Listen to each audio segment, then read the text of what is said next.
मैं सर अगर अपनी लाइफ को देखूँ 9 to 5 में ऑफिस होती हूँ, 5:15 पे मैं ऑफिस से निकलती हूँ और उसके बाद मेरे पास कि ये जो नेक्स्ट 4 आवर्स हैं, 10 बजे मेरे बच्चों ने सोना है तो मैंने ये 4 घंटे कम्प्लीटली अपने बच्चों को देती हूँ। अच्छा, उसके बाद क्या होता है कि जब मैं 10 बजे को मेले देखती हूँ तो 15 की मेले आई होती है जिसमें वो कहते हैं कि अच्छा ये टारगेट थे, ये कर दें, तो ना चाहते हुए भी मैं स्ट्रेस मेरे पास आ जाती है। नहीं, 3 महीने और 42 मिलियन जो मैंने करना है, तो उस स्ट्रेस को मैं कैसे ओवरकम करूँ, क्योंकि ना चाहते हुए भी मेरे आप सही कह रहे हैं। तो आपकी 2 दिन छुट्टी होती है। देखिए ना, ये एक रियल प्रॉब्लम है। अब ये मैं प्रिज्यूम ये करता हूँ कि आपका जॉब करना बहुत ज़रूरी है। मैं प्रिज्यूम करता हूँ कि आपके लिए फाइनेंशियल उसके लिए जॉब करनी बहुत ज़रूरी है और अब 5 दिन 9 से 5 तक आपने काम करना है। तो उन 4 घंटों के अंदर मैं क्या करूँ?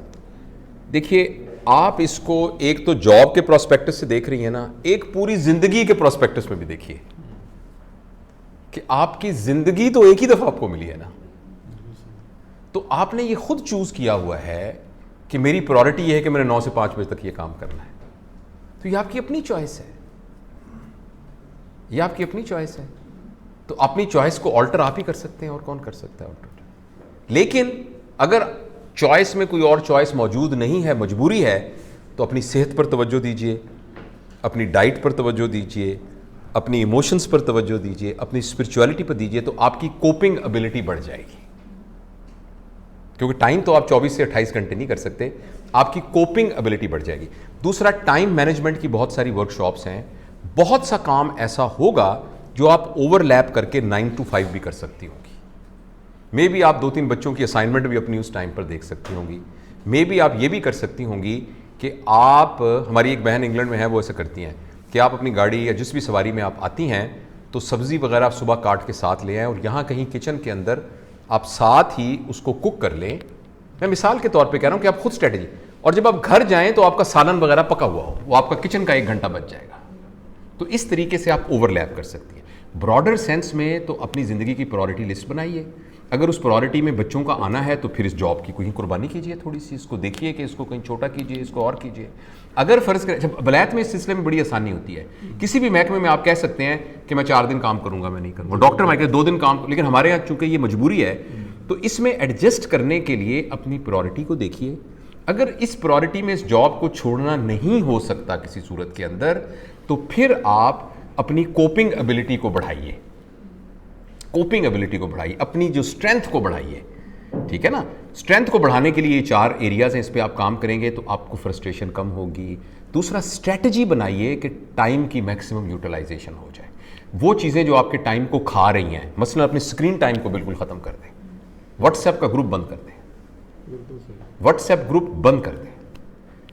स्क्रीन को यूज करें सिर्फ 2 कामों के लिए, इंफॉर्मेशन नंबर 1 एंड कम्युनिकेशन। तीसरे, किसी एंटरटेनमेंट के लिए इसको यूज ही ना करें। तो अपने स्क्रीन टाइम को कम कर दीजिए। दूसरा, सो के कितने बजे उठती हैं? रात को 10 साढ़े 10 बजे सो जाती हूँ, सुबह 5। ये आपका बहुत आइडियल टाइम है, उस सारे में उस आइडियल टाइम है आपका। तो अब आपकी मजबूरी है ना कि आपका एक टाइम का है, तो इसमें बहुत कम, मतलब मेरे सारे कोलीग्स जानते हैं कि 3 मंथ्स जैसे दिसंबर तक मैंने प्लानिंग पूरी की हुई है। मतलब अल्लाह का शुक्र है कि मैं अपनी जॉब उस लिहाज से कर रही होती हूँ कि मैं सारी चीज़ों को सेट करती हूँ। मेरे बच्चे प्रॉपरली, मतलब उनकी डाइट, उनका यूनिफॉर्म, उनकी पेरेंट टीचर मीटिंग। तो आपकी कोपिंग एबिलिटी बहुत ज़्यादा है, ऑलरेडी आपकी कोपिंग एबिलिटी सफिशिएंट है। कुछ काम डेलीगेशन से भी ठीक हो जाता होता है। डेलीगेशन के बावजूद आपको अनरिस्पेक्टेड, सर मैं स्ट्रेस से निकलने की मैं खुद भी कोशिश करती हूँ, यार मुझे कोई स्ट्रेस नहीं लेना, मैं तो ऑलरेडी कर चुकी हूँ। लेकिन बहुत सारी चीज़ें आपको ना चाहते हुए भी आपको स्ट्रेस। जी, देखिए, स्ट्रेस से तो बचने का तरीका एक ये होता है कि पेशबंदी की जाए। हमारे काम 4 तरह के होते हैं। एक होता है अर्जेंट एंड इम्पॉर्टेंट। अभी पता लगे बाहर आग लग गई है, हम जो मर्जी कर रहे हैं, हमें ये छोड़ के बाहर भागना पड़ेगा। अर्जेंट और इंपॉर्टेंट। एक होता है अर्जेंट नॉन इंपॉर्टेंट। एक बंदा आ गया है, आके लगा, सर अजमल साहब गड्डी की चाबी तो देना, वो साढ़े मेहमान आ रहे हैं तो मैं उन्होंने एयरपोर्ट छड्डण वास्ते जाना है। अब this is urgent but actually is not important for him, it's not important for him. ठीक है ना? अच्छा, कुछ काम होते हैं जो होते हैं नॉन अर्जेंट बट इंपॉर्टेंट। मसलन जिम जाना, मसलन शाम को अरबी पढ़ना ताकि मैं कुरान मुझे समझ में आ जाए। ताकि एक खाला हमारी रहती है उधर मत्ती ताल के रोड के अंदर, वो बीमार रहती है, उनका पता करने जाना, ये है नॉन अर्जेंट बट इंपॉर्टेंट। और एक होते हैं नॉन अर्जेंट नॉन इंपॉर्टेंट, वो होते हैं व्हाट्सएप के ऊपर चैट करना, फेसबुक के ऊपर देखी जाना, इंस्टाग्राम में देखना मेकअप कैसे होता है, ये नॉन अर्जेंट। तो जिंदगी में जब आपकी तरह की सिचुएशन होगी जो हम में से अक्सर की है, तो ये जो 4 विंडो में से सबसे अहम विंडो है जो नॉन अर्जेंट इंपॉर्टेंट, ये विंडो बड़ी हो जाएगी अगर ये इस पर आप ज्यादा वक्त गुजारेंगे तो बाकी विंडो छोटी हो जाएंगी।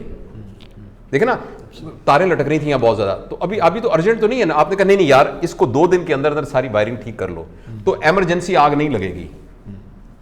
अच्छा, और जो अर्जेंट नॉन इंपॉर्टेंट है उसके लिए कोपिंग एबिलिटी होती है, एबिलिटी टू से नो।